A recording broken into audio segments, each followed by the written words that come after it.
شکر ہے تیرا خدایا، میں تو اس قابل نہ تھا۔ حامدا ومصليا، أما بعد فأعوذ بالله من الشيطان الرجيم، بسم الله الرحمن الرحيم۔ الف لام میم، اللہ لا الہ الا هو الحی القیوم۔ الف لام میم حروف مقطعات میں سے ہے۔ اللہ لا الہ، اللہ نہیں ہے کوئی الہ الا ہو سوائے اس کے، اللہ کے علاوہ اور کوئی معبود نہیں ہے۔ الحی وہ زندہ ہے، القیوم وہ قائم رکھنے والا ہے، سنبھالنے والا ہے، سب کو زندہ رکھنے والا ہے۔ سورہ آل عمران یہ مدنی صورت ہے،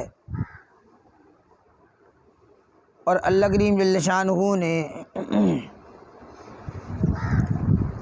سورہ آل عمران کے اندر عیسائیوں کی عقیدہ باطل کی تردید فرمائی ہے۔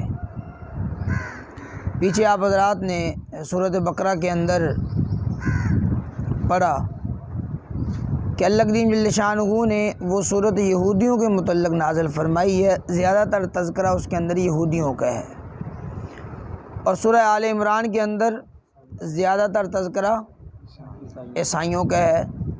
یہودی اگرچہ تعداد میں کم تھے، لیکن دینی اعتبار سے کافی اثر رسوخ رکھتے تھے، اور نصرانی اگرچہ تعداد کے اندر زیادہ تھے، لیکن دینی اعتبار سے اثر رسوخ ان کا بہت کم تھا۔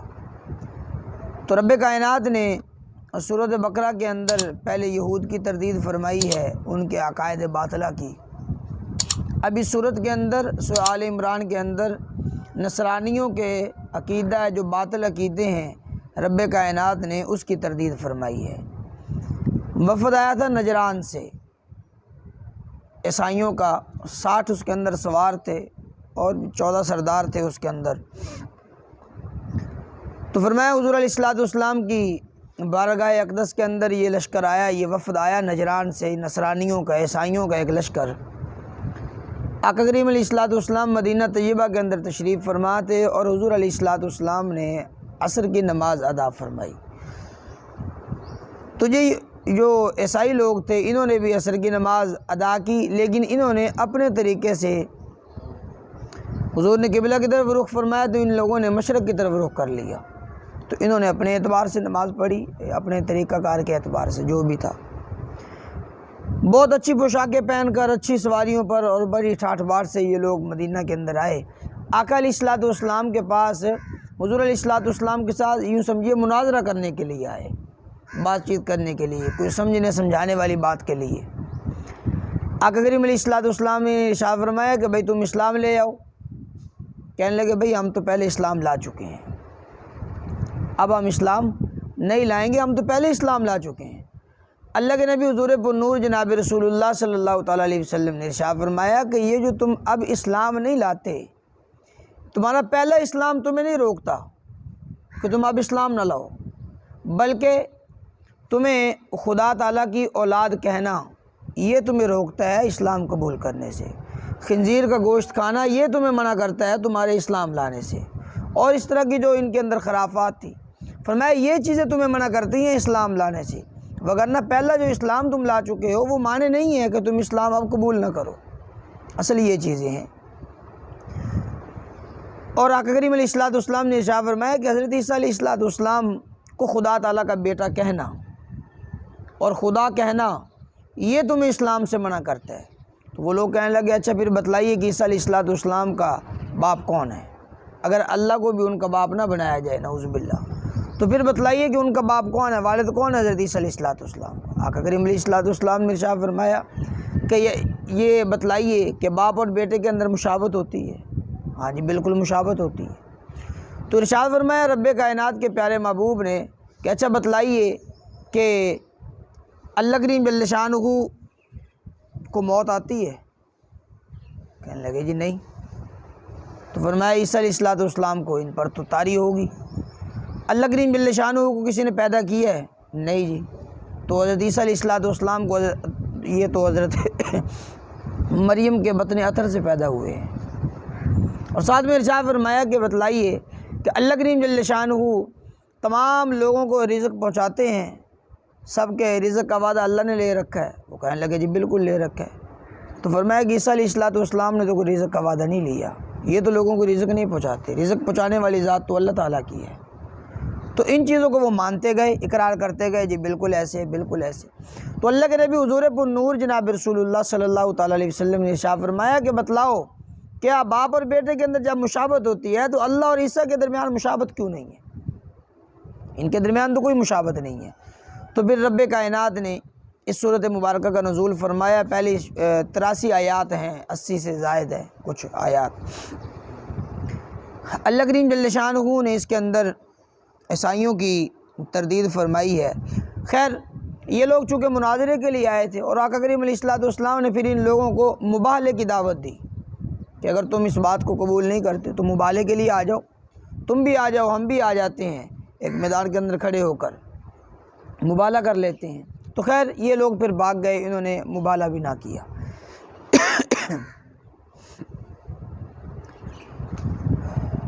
چونکہ عیسائیوں کے یہ جو عقیدہ ہے وہ تثلیث کا عقیدہ رکھتے ہیں، وہ کہتے ہیں کہ اللہ، حضرت عیسیٰ علیہ السلام اور روح القدس یہ تینوں مل کر خدا ہیں، ایک عقیدہ۔ دوسرا عقیدہ ان کا یہ ہے کہ حضرت عیسیٰ علیہ السلام خدا ہیں، اور تیسرا ان کا عقیدہ یہ ہے کہ حضرت عیسیٰ علیہ السلام اللہ کے بیٹے ہیں۔ یہ تینوں قسم کے وہ عقائد رکھتے ہیں عیسائی لوگ۔ اللہ کریم نے ارشاد فرمایا کہ اللہ لا الہ الا ہو، اللہ کے علاوہ اور کوئی معبود نہیں ہے۔ ان کے عقیدہ تثلیث کی نفی فرما دی، اس کی تردید فرما دی۔ فرمایا اللہ کے علاوہ اور کوئی بھی معبود نہیں ہے۔ الحی القیوم، وہ زندہ ذات ہے، وہ قیوم ذات ہے۔ الحی القیوم، وہ زندہ رکھنے والی ذات ہے، قیام رکھنے والی ذات ہے۔ نزل علیک الکتاب بالحق مصدقا لما بین یدیہ وانزل التوراۃ والانجیل، نازل کیا آپ پر کتاب کو بالحق، حق کے ساتھ، مصدقاً یہ تصدیق کرنے والی ہے، لما بین یدیہ ان کتابوں کی، لما بین یدیہ جو اس سے پہلے تھی۔ یہ قرآن پاک اپنے سے پہلی کتابوں کی تصدیق کرنے والا ہے۔ اور وانزل التوراۃ والانجیل، اور نازل کیا تورات کو اور انجیل کو، من قبل پہلے، ھدی للناس ہدایت ہے لوگوں کے لیے۔ تورات اور انجیل یہ لوگوں کے لیے ہدایت تھی۔ وانزل الفرقان، اور نازل کیا فرقان کو، معجزات کو، فیصلوں کو۔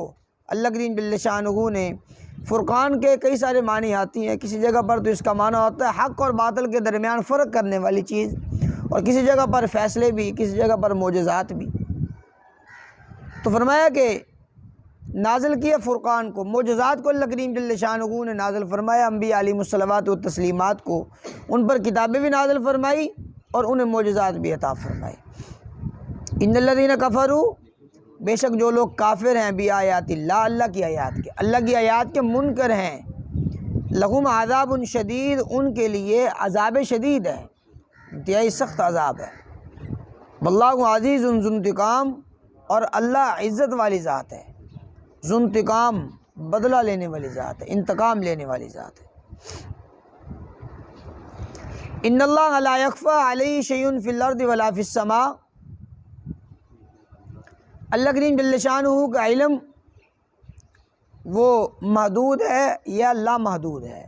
اس کے متعلق ارشاد فرمایا کہ ان اللہ، بے شک اللہ، لا یخفی علیہ شیء، کوئی چیز بھی مخفی نہیں ہے اللہ پر، لا یخفی، کوئی چیز چھپی ہوئی نہیں ہے، علیہ اللہ پر، شیء کچھ بھی، کوئی بھی چیز، کچھ بھی اللہ پر چھپا ہوا نہیں ہے، فی الارض ولا فی السماء، زمینوں میں اور نہ ہی آسمانوں میں، سب کچھ اللہ کے سامنے ہے۔ یعنی اللہ کا علم جو ہے وہ ہر ایک چیز کو محیط ہے، ہر ایک چیز کو گھیرے ہوئے ہے، لا محدود رب العالمین کا علم ہے، اس کی کوئی حد نہیں ہے۔ والذی یصورکم فی الارحام، اللہ وہ ذات ہے، یصورکم جو تصویر بناتا ہے تمہاری، فی الارحام رحم میں، ماں کے پیٹ میں، ماں کے پیٹ میں تمہاری تصویر بناتا ہے، کیف یشاء جیسے چاہتا ہے، جیسے اللہ کی چاہت ہوتی ہے اللہ کریم جل شانہ ویسے انسان کی شکل بنا دیتی ہے۔ کسی کا رنگ کالا ہے، کسی کا گورا ہے، اور کسی کا چہرہ جناب گلائی میں ہے، کسی کا لمبائی میں ہے، کسی کا کیسے ہے، یہ سب کچھ رب العالمین یصورکم فی الارحام، اللہ ماں کے پیٹ کے اندر وہ تمہاری شکل بنا دیتا ہے، تمہیں تصویر عطا کرتا ہے، کیف یشاء جیسے چاہتا ہے، لا الہ الا هو العزیز الحکیم، حدیث مبارکہ ہے، مسلم شریف کی روایت ہے۔ آقا کریم علیہ الصلوۃ والسلام نے ارشاد فرمایا کہ ماں کے پیٹ کے اندر، ماں کے رحم کے اندر انسان کی 40 دنوں کے بعد تبدیلی آتی رہتی ہے۔ جیسے رب کائنات نے ارشاد فرمایا کہ پہلے یہ پانی کا قطرہ، پھر خون کا لوتھڑا، پھر جناب مضغہ بوٹی کی شکل بن جاتا ہے، پھر ہڈیاں، پھر اس پر گوشت چڑھتا ہے، پھر انسان کامل ہو جاتا ہے۔ تو ارشاد فرمایا 40 دن کے وقفے سے، 40 دن وہ خون کا قطرہ رہا، پھر 40 دن کے بعد وہ خون کا لوتھڑا بن گیا، اس کے بعد جناب ہڈیاں بنی، پھر 40 دن کے بعد اوپر وہ ماس آنا اس کا شروع ہو گیا، گوشت چڑھنا شروع ہو گیا۔ تو ارشاد فرمایا کہ پھر اللہ کریم جل شانہ ایک فرشتے کی ڈیوٹی لگا دیتے ہیں، فرشتے کے ذمہ لگا دیتے ہیں، وہ فرشتہ اس انسان کے متعلق لکھ دیتا ہے۔ اللہ کریم اسے فرماتے ہیں کہ اس کے متعلق شقاوت لکھو، یہ اس کے متعلق سعادت لکھو، بدبخت آدمی ہوگا یہ، نیک بخت ہوگا، کتنا رزق کمائے گا، کہاں سے کمائے گا، اور کب تک زندہ رہے گا، کب اس کی موت آ جائے گی، مکمل زندگی کی ڈیٹیل اور مکمل تفصیل وہ فرشتہ لکھ دیتا ہے۔ حتیٰ کہ ارشاد فرمایا آقا کریم علیہ الصلوۃ والسلام نے، انسان اپنی زندگی گزارتا ہے، اسی حدیث مبارکہ میں ارشاد فرمایا کہ انسان اپنی زندگی گزارتا ہے اور ساری زندگی نیک بختی کے اندر زندگی گزارتا ہے، خوش بختی کے اندر، حتیٰ کہ اس بندے اور جنت کے درمیان صرف ایک ہاتھ کا فاصلہ رہ جاتا ہے کہ وہ بندہ ایسے کام کرنے شروع کر دیتا ہے کہ جو تبدیلی آ جاتی ہے جس کے اندر، یعنی وہ جو اللہ کریم جل شانہ نے اس کے لیے بدبختی لکھی ہے، پھر وہ بدبختی کے اچانک آثار شروع ہو جاتے ہیں، پھر وہ جہنمی کام کرنا شروع کر دیتا ہے اور اسی پر مر کر وہ جہنم کے اندر چلا جاتا ہے۔ اور ساتھ میں ارشاد فرمایا کہ بعض مرتبہ انسان ساری زندگی جہنمیوں والے کام کرتا ہے، برے اعمال کرتا ہے، کہ اس کے اور جہنم کے درمیان صرف ایک ہاتھ کا فاصلہ رہ جاتا ہے کہ اچانک اللہ کریم جل شانہ نے جو تقدیر لکھی ہوتی ہے وہ پلٹتی ہے، پھر وہ انسان اسی جہنمی کاموں میں سے اچانک وہ اچھے کام کرنے شروع کر دیتا ہے، اور اسی اچھائی پر ہی اس کی موت ہو جاتی ہے، اور رب کائنات اسے جنت کے اندر داخل فرما دیتے ہیں۔ تو یہ ماں کے پیٹ کے اندر انسان ہوتا ہے جب اس کی ساری تقدیر لکھی جا چکی ہوتی ہے۔ شاہ فرمایا کہ والذی یصورکم فی الارحام، اللہ وہ ذات ہے جس نے تصویر بنائی تمہاری فی الارحام، ماں کے پیٹ میں، کیف یشاء وہ تصویر بناتا ہے جیسے چاہتا ہے، لا الہ الا ہو نہیں ہے کوئی الہ الا ہو سوائے اس کے، العزیز الحکیم وہ غالب ذات ہے، حکمتوں والی ذات ہے، اللہ کے ہر کام کے اندر حکمت ہوتی ہے۔ والذی انزل علیک الکتاب، اللہ وہ ذات ہے انزل جس نے نازل کیا علیک آپ پر، الکتاب کتاب کو، قرآن مجید فرقان حمید کو، منہ آیات محکمات اسی کتاب میں سے آیات، بعض آیات وہ ہیں محکمات جو پکی آیات ہیں، محکم آیات ہیں جن کا حکم بالکل واضح ہے، جن کا معنی بھی بالکل واضح ہے اور جن کا حکم بھی بالکل واضح ہے۔ دو قسم کی آیات ہیں قرآن مجید فرقان حمید کے اندر، بعض آیات وہ ہیں کہ جن کے معانی، مفاہیم اور اس کے مطالب بالکل واضح ہیں، اور بعض آیات وہ ہیں کہ ان کا معنی کچھ اور ہے، مفہوم کچھ اور ہے، مطالب اس کے کچھ اور ہیں، اس کا یعنی وہ متشابہات آیات ہیں۔ بعض تو وہ آیات ہیں نا جو بالکل واضح ہیں، جن کا حکم بھی بالکل صریح ہے، بالکل واضح ہے، پڑھتے ہی ہمیں سمجھ آ جاتا ہے اس کا یہ معنی ہے اور حکم اس کا یہ ہے۔ اور بعض آیات وہ ہیں کہ ذو معنی، وہ کئی سارے معنی رکھتی ہیں اور اس ایک آیت سے کئی سارے پہلو سمجھے جا سکتے ہیں۔ تو ارشاد فرمایا یہ دو قسم کی آیات ہیں، جو بالکل واضح اور صریح آیات ہوتی ہیں انہیں کہا جاتا ہے محکم آیات، اور جن کے کئی سارے معنی ہوتی ہیں ان آیات کو کہا جاتا ہے متشابہات، کئی سارے ان کے معنی ہیں۔ والذی انزل، اللہ وہ ذات ہے جس نے نازل کیا آپ پر کتاب کو، منہ آیات محکمات، اس میں سے آیات محکمات ہیں، پکی آیات ہیں، مضبوط آیات ہیں، جن کا حکم بھی بالکل واضح ہے، معنی بھی ان کا واضح ہے۔ ہن ام الکتاب، وہی آیات ام الکتاب ہیں، اصل کتاب کی اصل جو ہیں وہ وہی آیات ہیں، اور وأخر متشابہات، اور دوسری متشابہات ہیں جن کا معنی یا جن کا مطلب بالکل واضح نہیں ہوتا۔ تو فَأَمَّا الَّذِينَ فِي قُلُوبِهِمْ، پس وہ لوگ فی قلوبہم، کہ جن کے دلوں کے اندر زیغن، کجی ہے، جن کے دل کے اندر کجی ہے، جن کے دل کے اندر میل ہے، تو وہ فیتبعون، پس وہ اتباع کرتے ہیں، ما تشابہ منہ، اس میں سے جو متشابہ آیات ہیں وہ ان کے پیچھے لگتے ہیں، ان کے مطالب کو اپنی مرضی کے مطابق وہ ڈالنے کی کوشش کرتے ہیں، جیسا ان کا دل چاہے ویسا وہ مطلب نکالتے ہیں اس سے۔ تو فرمایا اللہ کریم جل شانہ کی جو آیات مبارکہ ہیں، اگر تو حکم واضح ہے بالکل پھر تو واضح ہے، اور اگر حکم واضح نہیں ہے تو اس کے اندر ہمیں عقیدہ یہ رکھنا چاہیے، جیسے یہ اگلی آیتیں اگلے حصے کے اندر اللہ کریم نے بیان بھی فرما دیا۔ فَأَمَّا الَّذِينَ فِي قُلُوبِهِمْ، وہ لوگ کہ جن کے دلوں کے اندر زیغن، کجی ہے، فیتبعون، پس وہ پیروی کرتی ہیں، اتباع کرتے ہیں، ما تشابہ منہ، ان کی جو متشابہ آیات ہیں ان کے پیچھے لگتے ہیں، ابتغاء الفتنہ، فساد کو تلاش کرنے کے لیے، فساد کرنے کے لیے، فساد پھیلانے کے لیے، گمراہی پھیلانے کے لیے، وابتغاء تأویلی، اور اس کا مطلب، وابتغاء تلاش کرنے کے لیے، اس کا مطلب، اس کی تعویل، اس کا مطلب تلاش کرنے کے لیے، اپنی جانب سے اپنے من چاہے مطالب اس سے وہ حاصل کرنے کے لیے وہ ان آیات کے پیچھے لگتے ہیں جو متشابہات ہیں، جن کا معنی یا مفہوم بالکل واضح نہیں ہے۔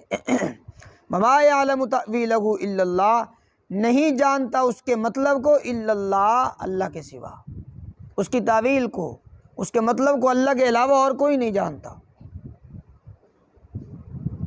جن کے دلوں کے اندر میل ہے، جن کے دلوں کے اندر کجی ہے، وہ ان آیات کے پیچھے پڑیں گے جو ذو معنی ہیں، جن کے کئی سارے معنی سمجھ آتے ہیں، ان کے پیچھے پڑھ کر جناب اپنی چاہت کے مطابق اس کا معنی کریں گے۔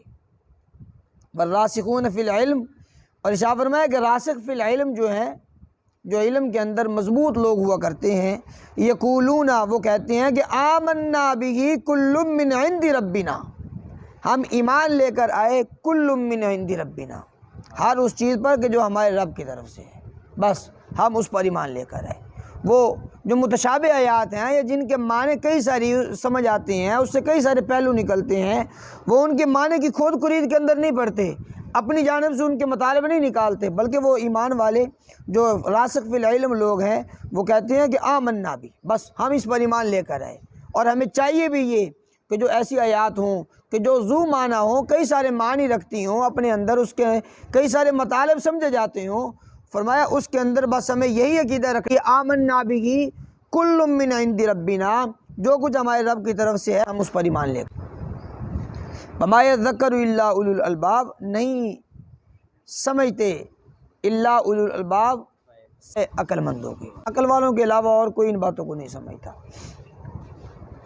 ربنا، اور وہ لوگ یہ دعا کرتے ہیں، اے ہمارے رب، لا تزغ قلوبنا، نہ پھیر تو ہمارے دلوں کو، لا تزغ قلوبنا بعد اذ ہدیتنا، بعد اس کے اذ جب ہدیتا تو نے ہدایت دی نا ہمیں، یا اللہ جب تو نے ہمیں ہدایت دے دی، ہدایت دینے کے بعد ہمارے دلوں کو نہ پھیرنا۔ وہب لنا، اور عطا کر، وہب تو دے، تو عطا کر، لنا ہمیں، من لدن کا رحمہ، تو اپنی طرف سے رحمت، یا اللہ تو اپنی طرف سے ہمیں رحمت عطا فرما، انک انت الوہاب، بے شک تو وہاب ہے، دینے والا ہے، بہت کچھ عطا کرنے والا ہے۔ ربنا، اور وہ لوگ یہ دعا کرتے ہیں، اے ہمارے رب، انکا، بے شک تو، جامع الناس، تمام لوگوں کو جمع کرنے والا ہے، لیومن، اس دن کے اندر، لا ریب فیہ، جس میں کوئی شک نہیں ہے، یا اللہ جس دن کے اندر کوئی شک نہیں ہے تو اس دن کے اندر سب کو جمع کرنے والا ہے۔ ان اللہ لا یخلف المیعاد، بے شک اللہ نہیں خلاف کرتا میعاد کے، وعدے کے، اللہ وعدے کی خلاف ورزی نہیں کرتا۔ اللہ کریم جل شانہ کے وعدے سچے وعدے ہیں۔